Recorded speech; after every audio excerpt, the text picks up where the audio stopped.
Pankaj Pandey, it's been a good year for you also? Yeah, hi, good morning, Nikunj. Thanks for having me. Yes, so we were one of the few brokerage houses where we had given a Nifty target of 21,500. I think we're closer to that. Our sense is that markets are trading at about 20 times on FY25 basis. Once we sort of incorporate FY26 numbers, our sense is that in a base case scenario, market should deliver the in line with the earning growth in the range of say 15, 16 odd percent. Could be higher also because what we have seen is that as of now, this market has made a high despite the fact that we have yet to see sort of significant FI inflows. And with Fed kind of changing their outlook, I think our sense is that too much money is going to chase few good stocks, so which is why I think one should stay invested in the market. Probably better days are going to sort of come even more. So nothing looks cheap at this point in time, but I think wherever we see pockets where the stocks have not really done well from a price performance perspective, and the overall tailwind continues to remain strong, that is what we have been sort of looking at in terms of recommending. Okay, fair enough. Meantime, PI Industries was clearly in the spotlight yesterday. Of course, that hammering took place on Tuesday's trading session yesterday. Well, we saw the stock react, but it's been nothing short of a roller coaster ride. We did have the management who continued to say that this is not material news. They continue to follow into different segments. They reiterate their growth guidance of 18 to 20%. Pankaj, just curious if you track this one, how you've read into the reaction and all that played out on PI Industries. So I think, Avan, if you look at some of the sectors, like say, for example, steel or chemicals, they're still sort of getting impacted because one is not sure what is the growth trajectory for China. And at times you sort of keep getting news in terms of dumping of certain chemicals or even steel from China. So unless and until some measures are taken, I would not sense that, or it is very difficult to build a confidence that China is going to sort of witness a stable or lower growth. And it may not really cause the kind of volatility or the anxiety. So from that perspective, I think global oriented sectors one should still stay away from. I think domestic oriented sectors are looking a lot more better. So I think the tailwind there is looking a lot more stronger.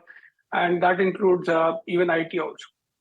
Pankaj, what is the logic behind metals coming back? I mean, if world is slowing down and if China has not picked up, US is slowing down, then it should be the other way around, right?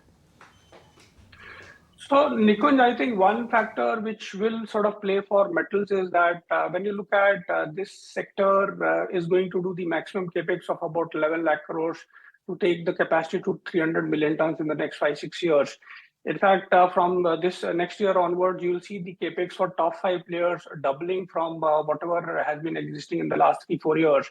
If a sector is doing so much of a capex, obviously, there is an expectation that government will come up with some measures to sort of protect the industry because you can't have a situation where the sector is sort of spending so much on capex and is left unprotected. So our sense is that these measures will come. Probably something is there in the news also, but I think as and when these measures come, these segments or this metal as an entire play, I think should do well because we haven't seen much of a price performance. Domestic volume growth has been good. It is largely the challenge on the realization front, which has been sort of muted. So our sense is that some measures will come, but timing is very difficult to sort of predict for that. But one can stay positive on metals on the hope that government is going to take some measures. Timing, like I said, is difficult to predict. Okay, fair enough. Meantime, Pankaj, let's also get in your take as to what the outlook is within the entire hospitality space with, of course, talking about the New Year and the December rush. We have seen a lot of fervor within airlines, hospitality as a whole. How does one play this from a stock market angle?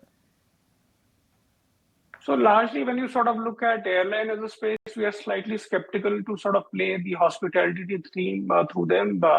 Largely because of the volatility, what you see because for airlines sort of do well, the entire value chain, right from availability of engines to so a number of things have to be right. But I think when you sort of look at the hotels as a segment, I think that is one segment which looks quite good. So be it Lemon Tree, be it Indian hotels, or even a player like EIH, which is looking to sort of ride the premiumization wave. I think these segments look quite good from the perspective that overall, while the occupancies are still expected to be higher, but I think the delta is still going to come from the overall ARRs, which are going to sort of keep inching up. So combination of these two is going to sort of deliver decent growth for most of the players.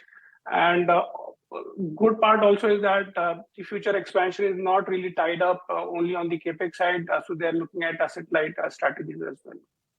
Talk about these housing finance companies, Pankaj, that Nikunj was alluding to. What was touted to be a very promising space hasn't quite played out or delivered as promised. Your views? Right, Awad. So we were sort of bullish on a company like, say, Canfin Homes, while there were earlier issues in terms of certain challenges what they faced in some branches. But we haven't seen the kind of price performance because when you sort of look at from a historical perspective, their NPAs have been lower than 1% across cycles.